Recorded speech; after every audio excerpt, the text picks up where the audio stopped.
Welcome to the Cyber Business Podcast, where we feature top founders and entrepreneurs and share their inspiring stories. Now, let's get started with the show.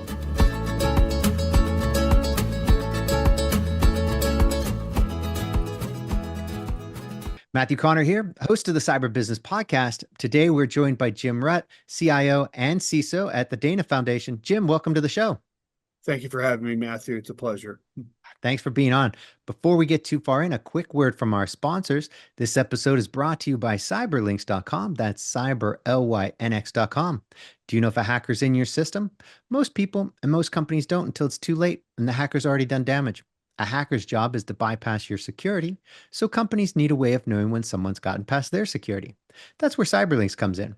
We've partnered with the best cybersecurity companies in the world to be able to provide our clients with the best solutions at the best price.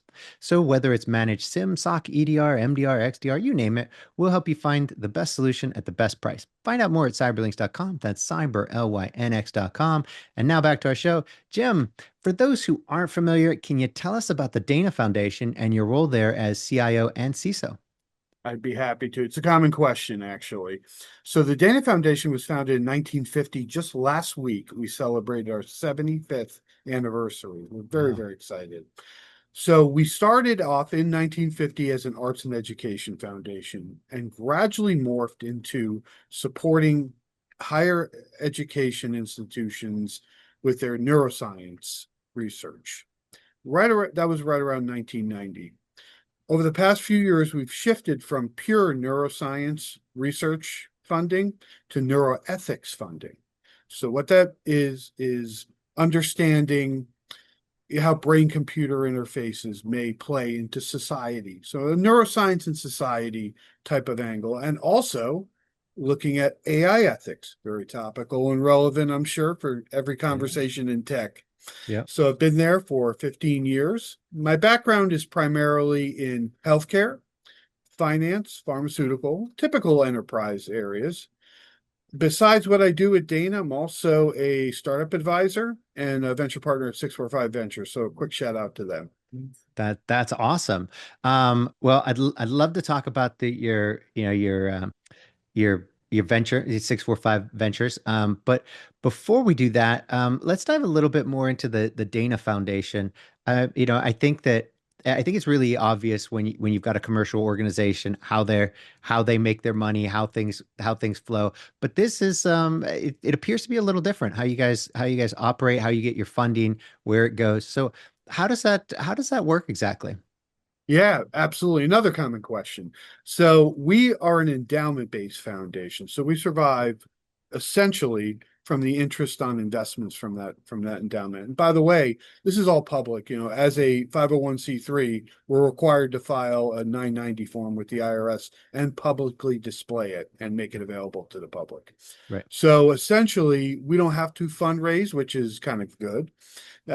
So we're not typically exposed to traditional macroeconomic areas like how well folks are doing to be able to fund our efforts, but there's other risks involved in terms of how the general market is going because we are exposed vis-a-vis our investments from the endowment. Yeah, no, must be a heck of an endowment. Is there a great origin story there that somebody had an issue, they had a lot of money and they put it all towards this and funded the endowment? Yes, actually, we are often confused with the Dana-Farber Cancer Institute in Boston. It's the same Dana, Charles A. Dana. He was an Ohio industrialist, kind of like one of the first third-party suppliers to General Motors way back in the day.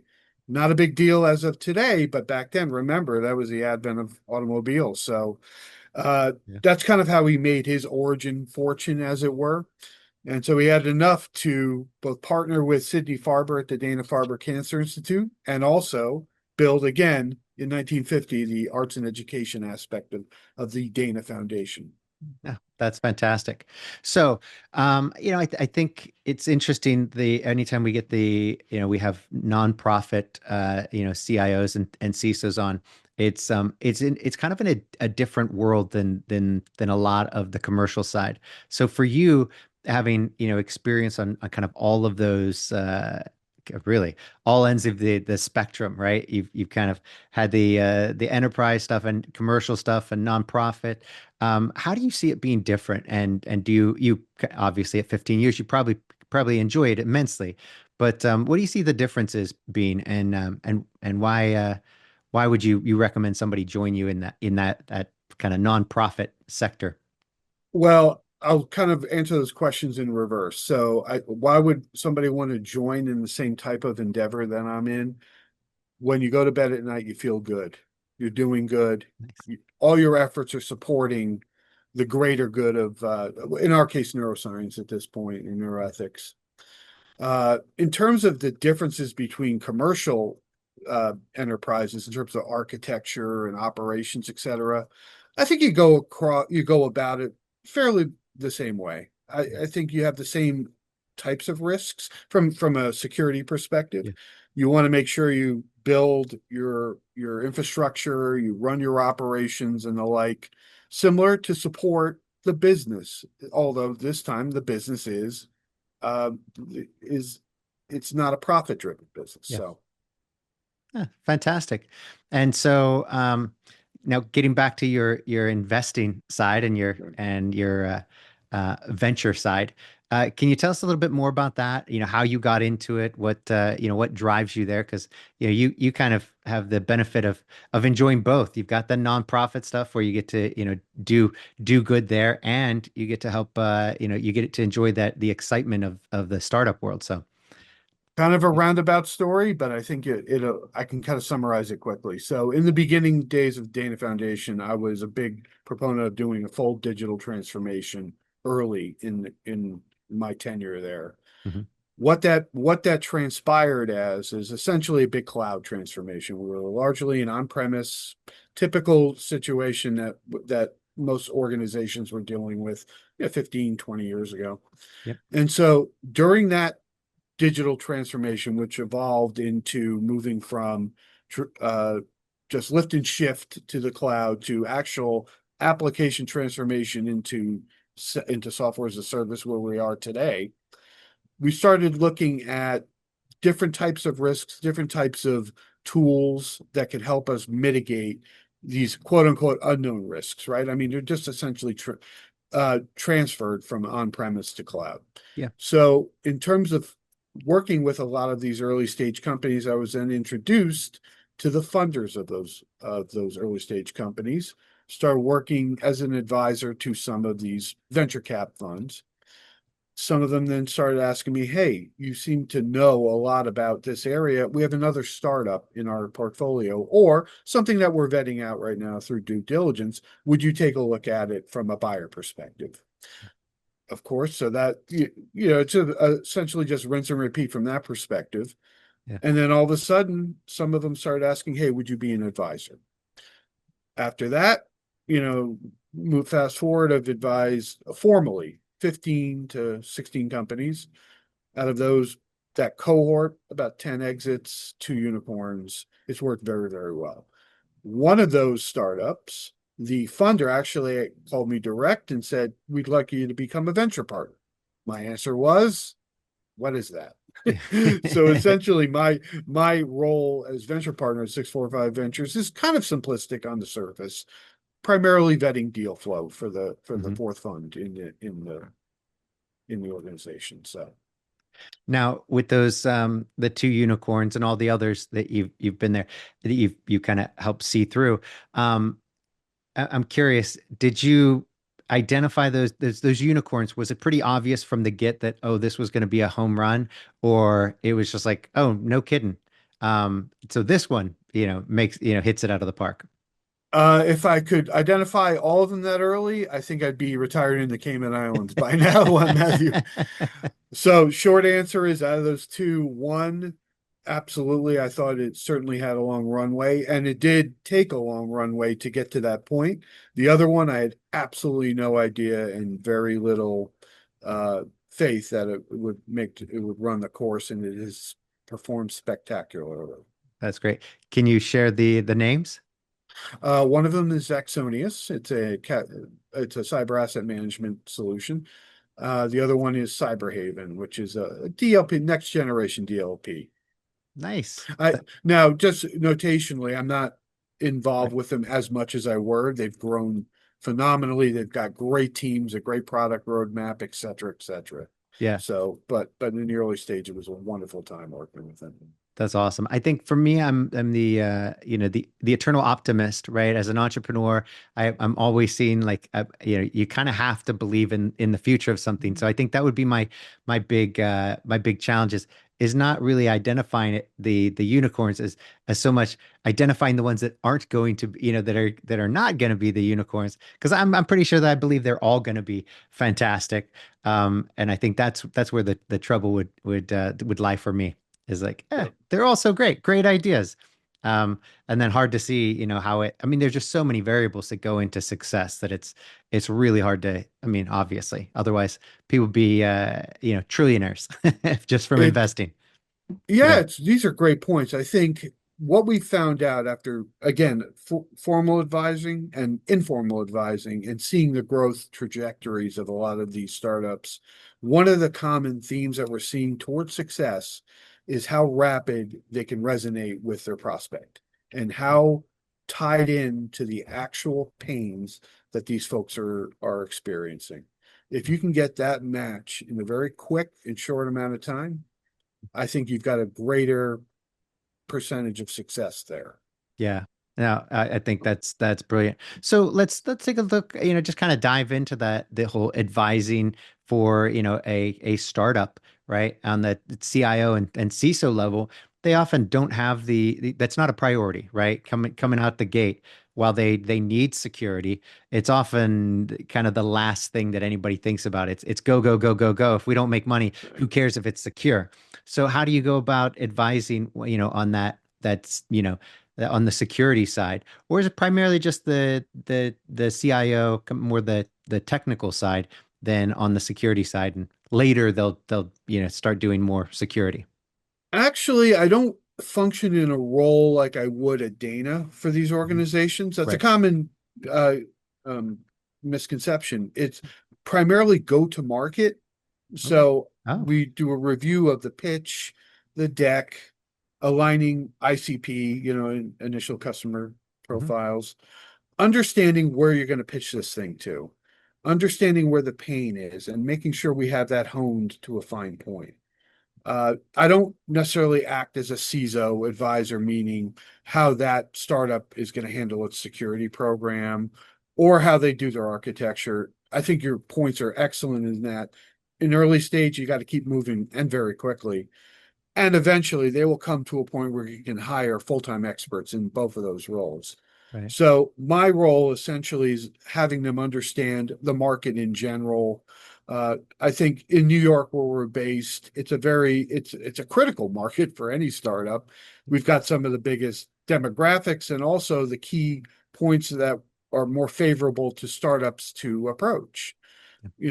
Finance, hedge funds, fund of funds, et cetera, that are very open towards adopting these technologies in their environment. So we kind of align those elements into at least a starting go-to-market plan. Now, there are experts that do this full time. Sure. I don't do it. So it's essentially the compendium of my experience over the past 20, 25 years Yeah. to show them, hey, listen, you need to look at this and you need to align your message to that.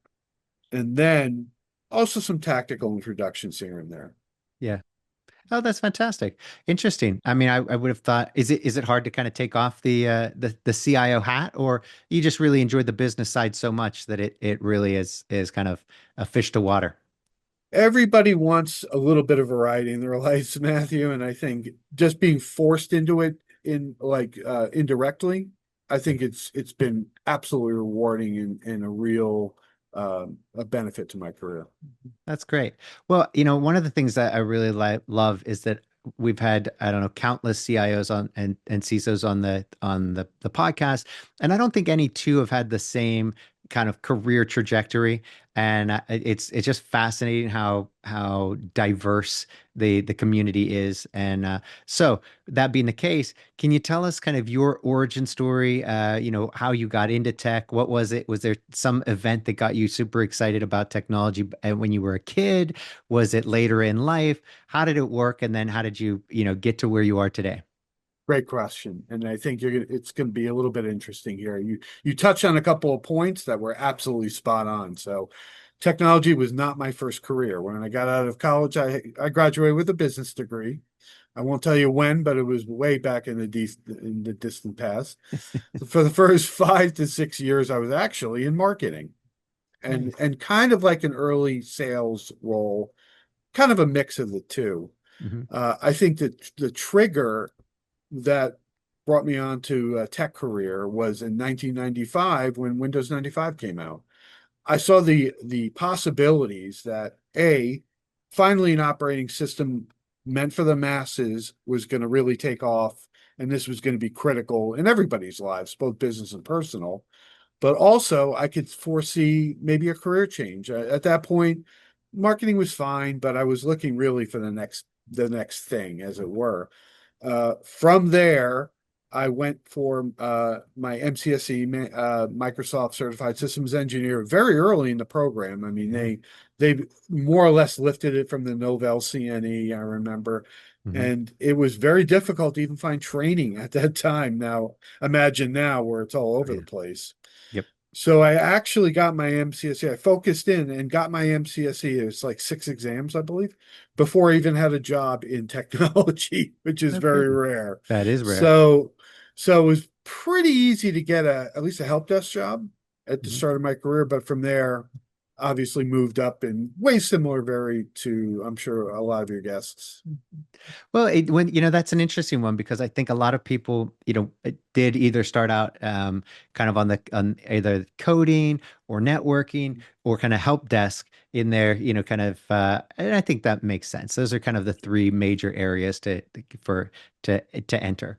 And it's interesting because I think most of the people who start out with help desk kind of have a general affinity for technology and they tend to be more people focused and customer oriented because it tends to be it's help desk, right? And Right. so interestingly, I'm curious, because most of those people that I've seen go from help desk to CIO, they are big proponents of thinking people should start at the help desk, get that customer experience, and then kind of grow from there if it's over to networking or security or whatever it might be. I'm curious, what's your take on that? Yeah, I totally agree. And I think my background in marketing and some sales, not a ton, definitely helped me in that ascent. I think also, within help desk, and I think in general today, there's a lot of opportunity to put the customer experience more forward in all of our efforts. And I talk about this a lot. I was just on a panel this morning where we were talking as a bunch of CISO practitioners how we have neglected this element of our mission. And I think the more we do that, I think more there'll be a lot less friction, I think, Yeah. internally in an organization into embracing what we have to sell. Yeah.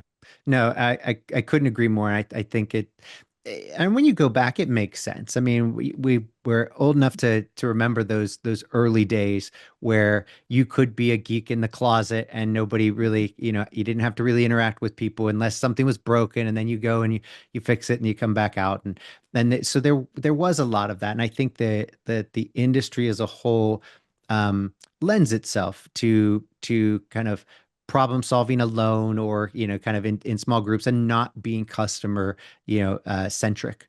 And I do think that has just changed so drastically to where now everybody is a customer. We're all interacting with other people. It doesn't matter what level.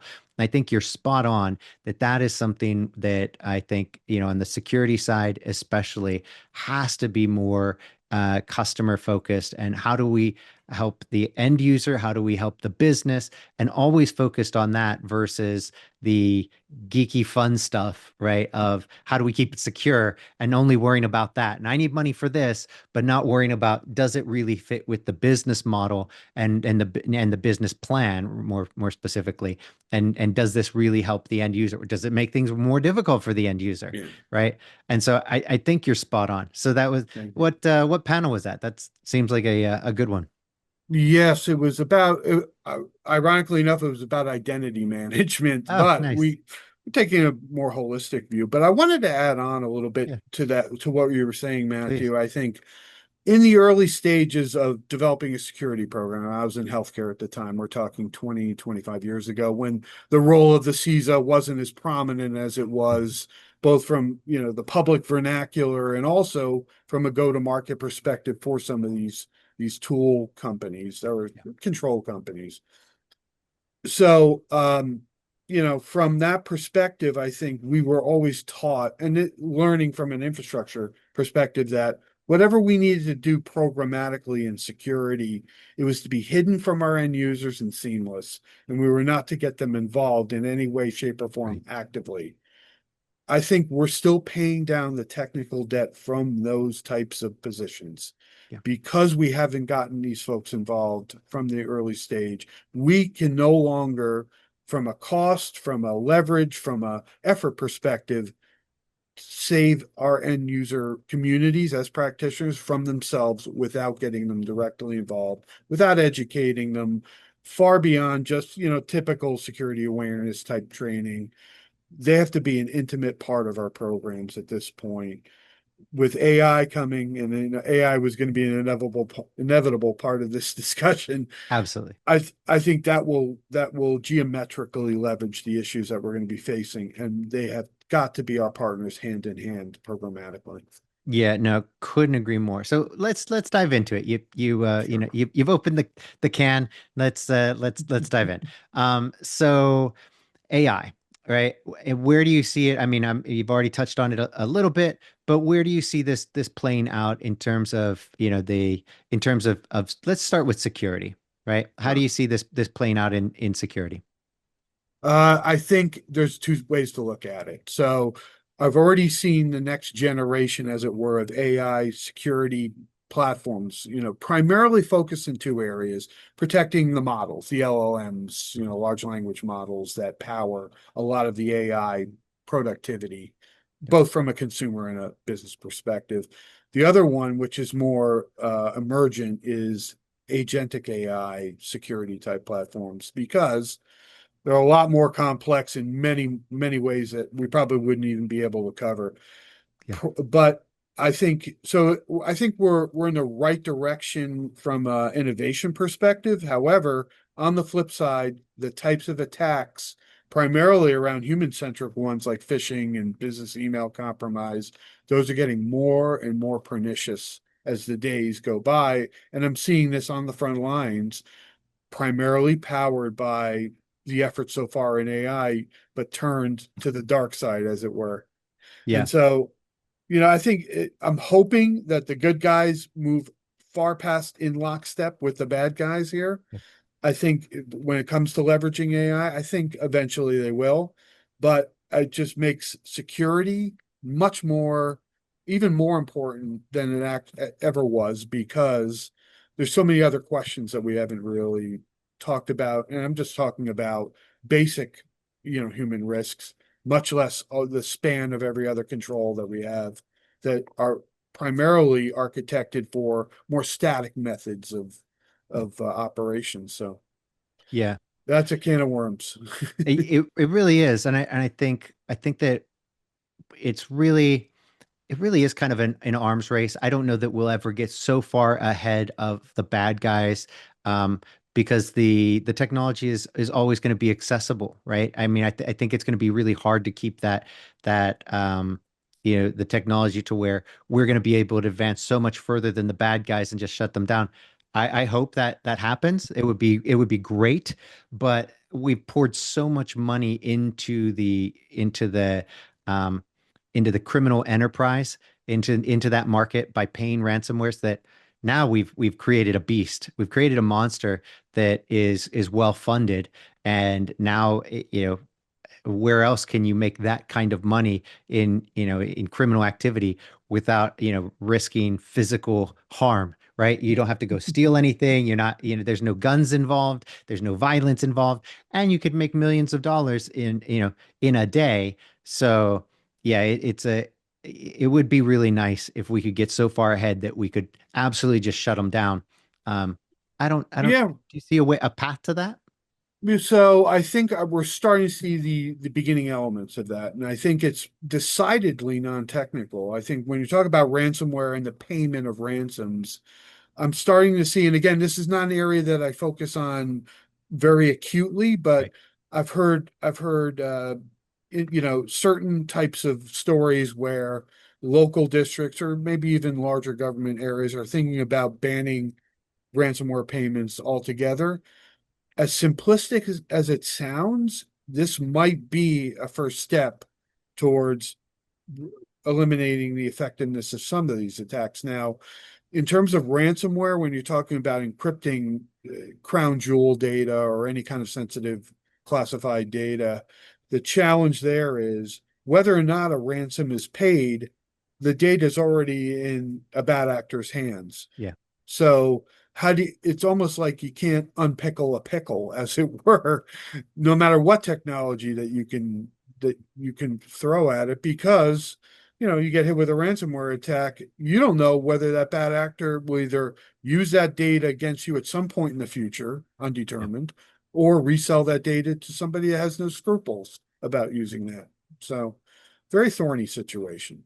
Yeah, it really is. And I'm a little I think one of the things I think will be exciting and I think somebody's got to be working on it now is where we're using AI on at the endpoint to help that end user, versus everything currently, seems to be server side and on the service level. But if you get to the endpoint and it's able to take a look at your email and be like, oh, you know, Matt, don't click on that. That is, that looks very suspicious, right? Or even being able to have your iPhone. I think I was just reading about the massive amount of money that the senior citizens are ending up are losing to these fraudsters, right?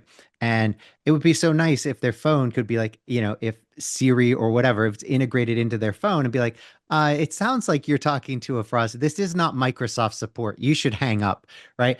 Of course, that comes with all kinds of privacy issues and concerns and security issues that go along with it.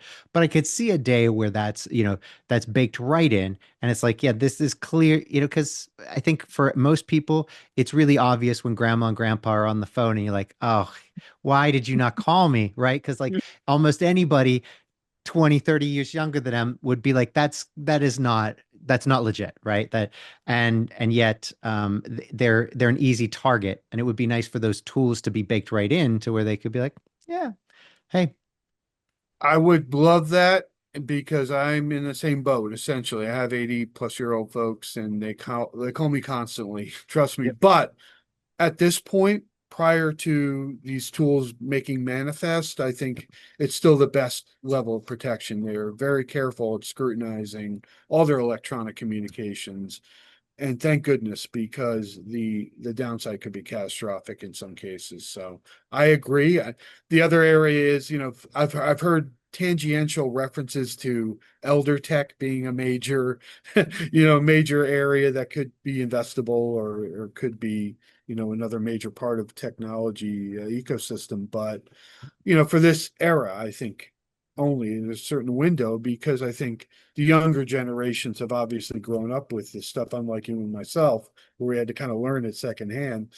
So I would have loved to build some kind of a tool in that area, and I'm going to leave it to some folks that are really talented in innovation.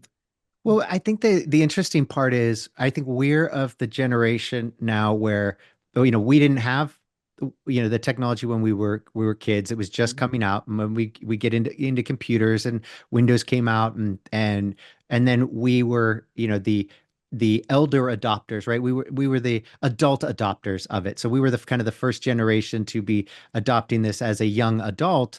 and being into technology. And then everybody after us, they were kind of they were born into this world of the internet and phones and technology all the time. So I think it's really interesting to see what's happening with the baby boomers, and especially the older ones, and how they, some of them really struggle with technology. I think it'll be interesting to see what happens with the Gen Xers, to see, especially the older ones, as technology is, keeps advancing, are they going to keep up? Is it something about the rapid pace of technology advancing, and as you get older, wanting things to kind of stay the same, and I Sure. just wish it was still Windows XP. I really like X. Come on, you can't still be on XP, right? Or do we become those Exactly. people at some point where it's like, yeah, and I'm obviously there are going to be lots of people who are, still adopting new technology even in their 90s, and they're going to be very excited by it, keeps them young. But it'd be interesting to see what happens to the bulk of the generation, as you combat the natural, desires of aging and wanting things to be more static, and not having kind of the energy that you did, 30, 40 years ago to keep up with it. And I'm kind of curious, what do you think about that idea? How do you think that's going to play out? Yes, I think I'm experiencing it already. I'm kind of at the tail end of the Gen X boomer type delineation. So I totally understand now the natural inclination to want to kind of let everything ride steady state, right? I think Yeah. it's a natural kind of knee-jerk reaction. But you know, the way that AI and these other things, I've never seen just a geometric rate of advancement in such a short amount of time. Yep. I've more or less waved the white flag on trying to figure out which model is better at any one given time. I don't think anybody can. Yeah. So what's going to be the next paradigm that we all have to catch up? What's the next device? I saw that the acquisition from OpenAI from the Apple's designer. What's going to be the next device that we have to master or protect or deploy in our organizations? Eventually as time moves on, everybody will slow down just a little bit, but I'm very interested, obviously, in innovation. This is kind of where my playground is. But I can certainly empathize with folks because I've seen it in previous generations where they want to kind of ride it out. But I think vigilance is absolutely the order of the day for everybody because we're so dependent in this digital world that we're also open to pernicious types of efforts to hurt us in some way, shape, or form. Yeah, and I think, you mentioned GM earlier, and I think the analogy is really, it's so similar when you look at the auto industry and the advent of the motorized vehicles, how many startups there were and how many companies there were, and it was like 100 and some 100, maybe it's 150 companies, and most of those died out. And that was a lot, back in the day. And I think it's really interesting, as we saw, like with the .com, bubble, we saw so many great, well, so many startups in the in that time. And now and that's so much, it was so many more than it was when it was, when internet, technology, when the internet came about, and you had all these startups. Because of that, that was a huge jump. It was, many multiples larger than the auto industry, and now we're seeing it with AI, many times larger than the advent of the internet. It's kind of mind blowing, how fast and how quickly. And to your point of, you can't. There's just no way. You've got to pick and choose and hope that you're right on the model, like for the even LLM model, like which one is best.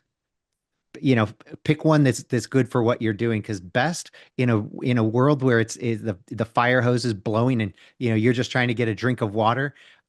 It's that's I think it by the time you figure out which one's best, somebody has already created the product that you thought you were going to make, and they've already gone to market. So it's wild, the pace of this thing. And which also, and sorry, I'm going to get to a point here, but I think when it comes to, we can remember the time where you could be that subject matter expert on something and be like, "Oh, great. I'm really great at this networking thing. I know everything about Novell networks. I'm just killer at it." And then, fast forward 5 years and they're no longer being used and you're like, "Ah, crap," right? Now, I think that the real challenge now is that for on the human level, you have things changing so quickly and you can't possibly keep up with it, right? And you can't know everything about even one thing, let alone the hundreds or thousands of things that are going on. So it's really this quite interesting position to be in. So I'm kind of curious, where do how do you deal with that? With that the drinking from the information fire, the AI fire hose, if you will. How do you deal with that and still bring that to terms with being a human who has enjoyed the benefits of being really good at things? How do you now deal with a bajillion different things coming at you immediately and not being able to be an expert in even one of those? Yeah, I think your analogy with the dot-com era, the rise and fall, is absolutely spot on. I remember seeing a ton of those different startups flame out, and only the strong ones survived, right? The Amazons, the Googles of the world, et cetera. A lot of lessons to be consumed from that era. Yeah. But in terms of understanding what we can get out of AI, right? So now fast forward 20, 25 years, it's hard to believe. Isn't it? So yeah, indeed. I think empathy, as you mentioned, is one area that I'm focusing on because that will truly never be subsumed by any kind of technology. And in general, we are sorely lacking that in a professional enterprise type of environment. This is one of the things that I'm a huge proponent on from security. I know I'm kind of time boxing it a little bit, but I think we're just tools and processes and programs, and there isn't a real understanding of what we're trying to work for. And the human element, it's interesting, the human element in cyber is kind of the one that you just can't buy a tool for or use a technology to solve.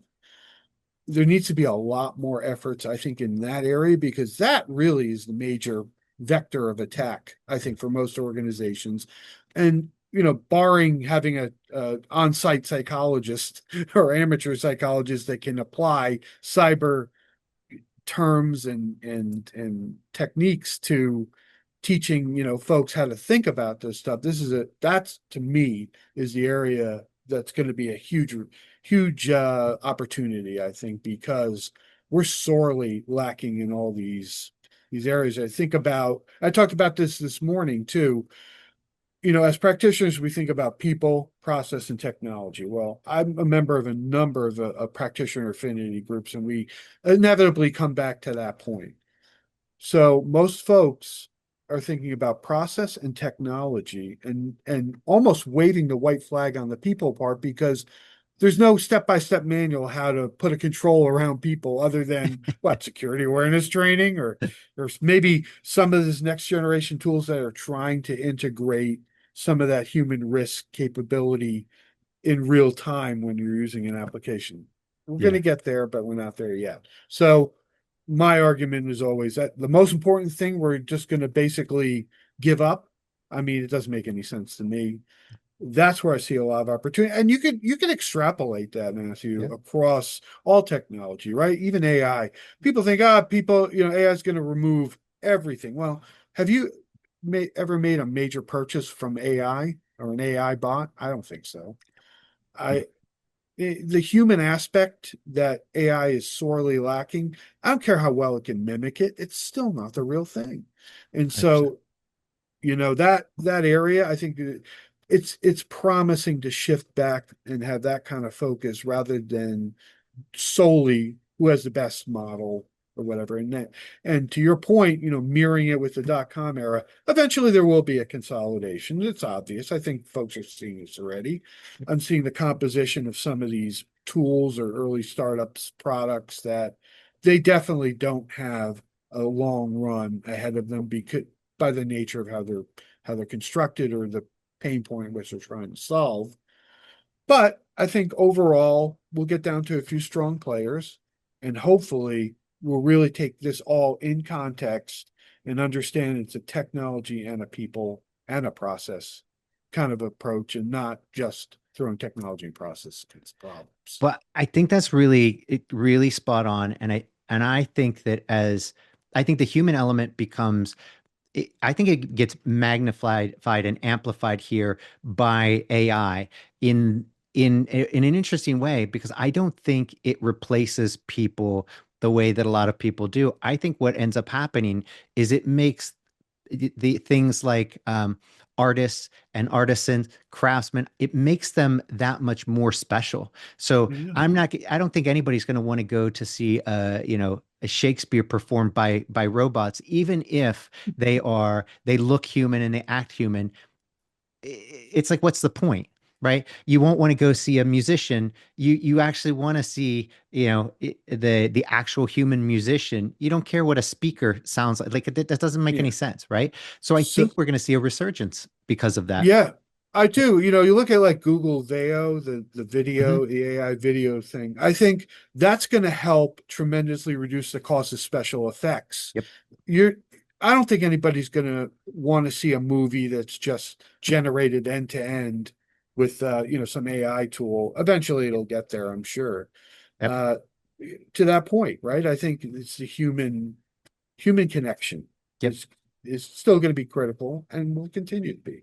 Couldn't agree more. Now, speaking of the human, I want to, before we wrap up here, I do want to touch on, you mentioned earlier about the AI ethics. And since that this is something that the Dana Foundation, focuses on, um, can you can you can you tell us kind of where the focus is, with at least with Dana, and what your thoughts are on it, and where we stand and where we want to go?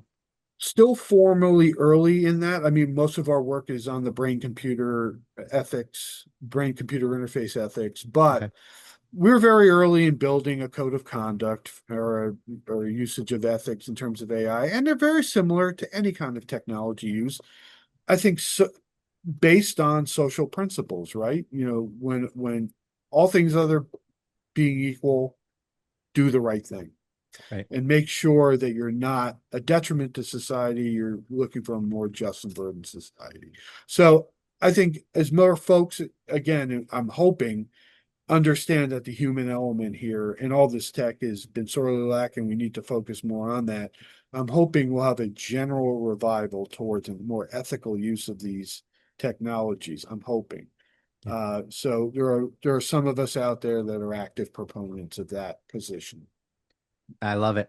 Well, Jim, before we go, can you tell everybody where they can find out more about you, and the Dana Foundation? And is it 645? Is it that? Yeah. Did I get the numbers right? Yeah, Yep, you got it. So I primarily use LinkedIn. You can find me on LinkedIn. My end part of the URL is jrut17. I guess that's the profile sure. identifier. Yep. I don't even know. I don't have handles. I'm not active on Twitter, Facebook, but Dana, we've got a great compendium of resources. Real easy, dana.org. And 645ventures.com is most of the information about the funds there and portfolio and all the key players. Fantastic. Well, Jim, thanks again for coming on. Until next time. Matthew, it was a pleasure. Thank you for having me. Thank you.